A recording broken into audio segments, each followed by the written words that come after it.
सलमान सदीक। आज के लेक्चर में हम डिस्कस करेंगे फर्स्ट ईयर केमिस्ट्री का chapter number 2 structure of atom. सबसे पहले इसका इंट्रोडक्शन करते हैं।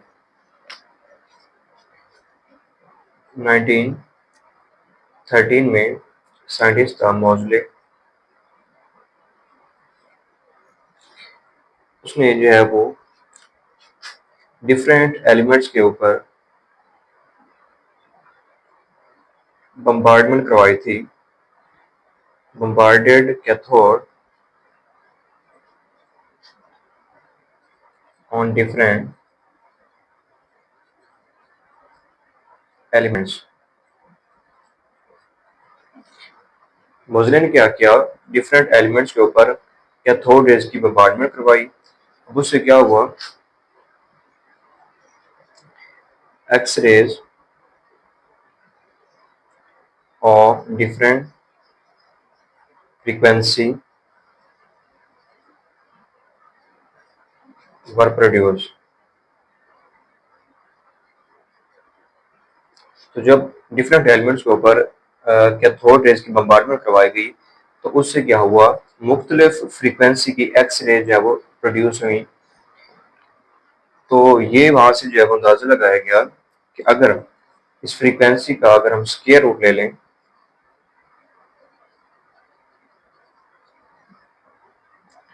फ्रीक्वेंसी का स्क्वायर रूट ले लें तो वो जो है वो एटॉमिक नंबर के डायरेक्टली प्रोपोर्शनल आ रहा होता है। तो यहाँ से ही क्लियर हुआ कि जो एटॉमिक नंबर होता है वो किसी भी एटम का बुनियादी पार्टिकल है, फंडामेंटल पार्टिकल है। इसको हम Z को बेसिकली प्रोटॉन नंबर भी कह रहे होते हैं, प्रोटॉन नंबर। इसी तरह एटॉमिक मास यानी मास नंबर या फिर nucleon number.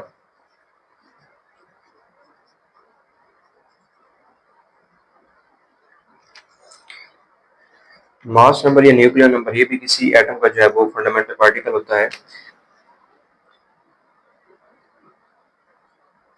The total number of proton and neutron. किसी भी एटम के न्यूक्लियस में जितने भी प्रोटॉन होते हैं और जितने न्यूट्रॉन होते हैं, इनको अगर हम सम करें, उसका टोटल लें, तो वो उसका मास नंबर या न्यूक्लियर नंबर बनता है। और इसको हम ए से रिप्रेजेंट करते हैं, ए से रिप्रेजेंट किया जाता है। जेड जो है वो रिलेट कर रहा होता है ए के साथ, यानी जो एटॉमिक नंबर होता है वो इक्वल होता है जेड के प्लस एन के, यानी एटॉमिक नंबर या मास नंबर या फिर न्यूक्लियॉन नंबर ये इक्वल होगा जेड यानी एटॉमिक नंबर के प्लस न्यूट्रॉन यानी एन के। तो कोई भी एलिमेंट जिस फॉर एग्जांपल हमारे पास कोई एक्स एलिमेंट है, उसका एटॉमिक नंबर जेड है और मास नंबर ए है, तो उसको हम इस तरह से रिप्रेजेंट करेंगे। फॉर एग्जांपल एल्यूमिनियम एटम है हमारे पास, इसका एटॉमिक नंबर 13 होता है और जो ए की वैल्यू होती है यहाँ पे इसकी 27 होता है। तो इसके हम नंबर ऑफ प्रोटॉन निकालें तो ये बेसिकली 13 होंगे और नंबर ऑफ न्यूट्रॉन जो होंगे वो 27 में से 13 को माइनस करेंगे तो ये हमारे पास आ जाएंगे 14। और इलेक्ट्रॉन जो होंगे वो भी 13 ही होंगे। न्यूट्रल एटम में जितने किसी एटम के जो है एटॉमिक नंबर होगा उतने ही उसके यानी प्रोटॉन उतने ही होंगे और उतने ही उसके इलेक्ट्रॉन होंगे। उसके बाद हम बात करते हैं effect of electric field on fundamental particle. ये जो बुनियादी पार्टिकल हमने यहाँ पे पढ़े हैं, जो प्रोटॉन है या न्यूट्रॉन है या इलेक्ट्रॉन है, इनके ऊपर इलेक्ट्रिक फील्ड का क्या असर होता है, क्या इफेक्ट होता है। जब इन तीनों फंडामेंटल पार्टिकल को जो है वो एक इलेक्ट्रिक फील्ड में से गुजारा जाएगा, वन बाय वन गुजारा जाएगा, तो उससे क्या होगा, उनका डिफ्लेक्शन कुछ इस तरह से होगा लेट्स सपोज हमारे पास एक बीम पार्टिकल है, तो इस जो है वो यहाँ से इलेक्ट्रॉन डिफरेंट, ये हमारे पास इलेक्ट्रिक फील्ड है, ये नेगेटिव पार्ट है उसका और ये पॉजिटिव पार्ट है। यहाँ से हम इलेक्ट्रॉन जो है वो पार्टिकल की बीम को पास करेंगे। इसमें बीम के अंदर बेसिकली तीनों ही पार्टिकल हैं, यानी प्रोटॉन भी है हमारे पास, न्यूट्रॉन भी है और इलेक्ट्रॉन भी है।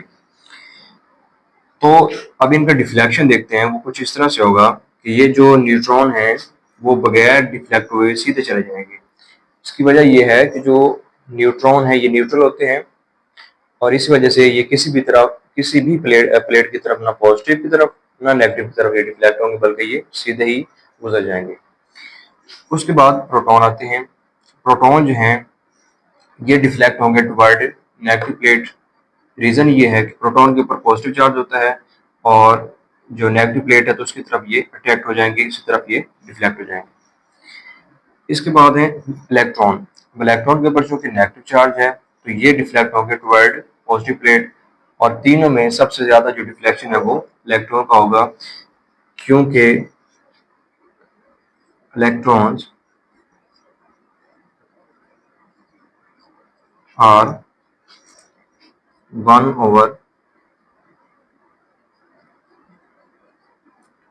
1/टाइम्स स्मॉलर देन प्रोटॉन।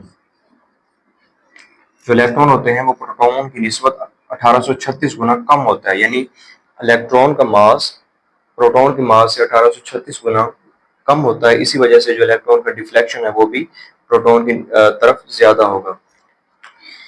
तो इनका जो ये हमारा बिहेवियर है, ये जो इनकी डिफ्लेक्शन है टुवर्ड ओरिजिनल पोजीशन, इसको हम दो तरीकों से जो है वो फाइंड आउट कर सकते हैं। फर्स्ट हमारे पास एंगल ऑफ डिफ्लेक्शन, ये फर्स्ट वे होगा हमारे पास।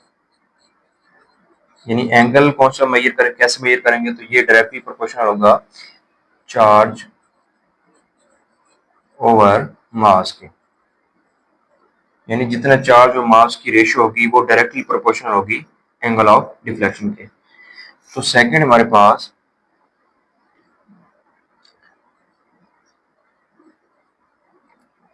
Atomic radius. Atomic radius directly proportional होगा मास टू चार्ज रेशियो के।